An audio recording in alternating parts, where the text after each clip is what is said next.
आपको दिख रहा होगा यहाँ पे एक ब्लू कलर की I am Arooj Fatima from class matric my school name is ideal public school खाई। Here is our project, it is the excretory system of our body.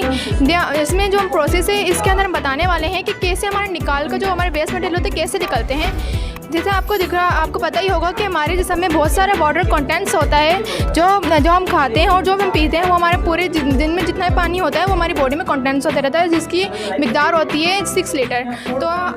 6 litre होती है और जब वो दो तरीके से दो प्रोसेस होते हैं जिसकी मदद से वो निकलता है। एक तो होता है ब्रीथ की वजह ब्रीथ करते हैं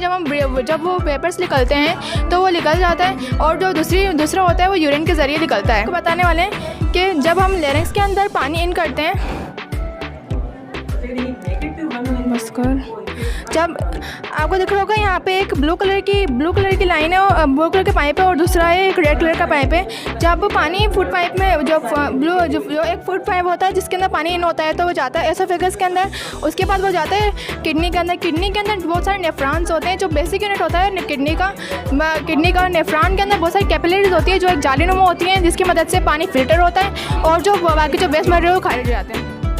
आई एम जुबैदा इकबाल मरी। जैसे कि इसने वेस्ट मटेरियल का बोला, वेस्ट मटेरियल जो यूरेटर की तरफ जाता है और यूरेटर का ये काम होता है कि जो भी वेस्ट मटेरियल है वो किडनी से लेके यूरिनल ब्लैडर तक लेके जाता है, और यूरिनल ब्लैडर का ये काम होता है कि जो भी वेस्ट मटेरियल है उसको स्टोर करे यूरेथर की तरफ लेके जाता है। यूरेथर का ये काम होता है कि वो यूरिन की शेप में होकर खारिज हो जाता है। बेनिफिट्स ये हैं कि अगर ये जो प्रोसेस नहीं होगा तो हमारे जिस्म के अंदर बहुत सारे वेस्ट मटेरियल इकट्ठा होते जाएंगे और जो हमारे वो ऑर्गन्स को डैमेज कर सकते हैं, इसलिए ये प्रोसेस बहुत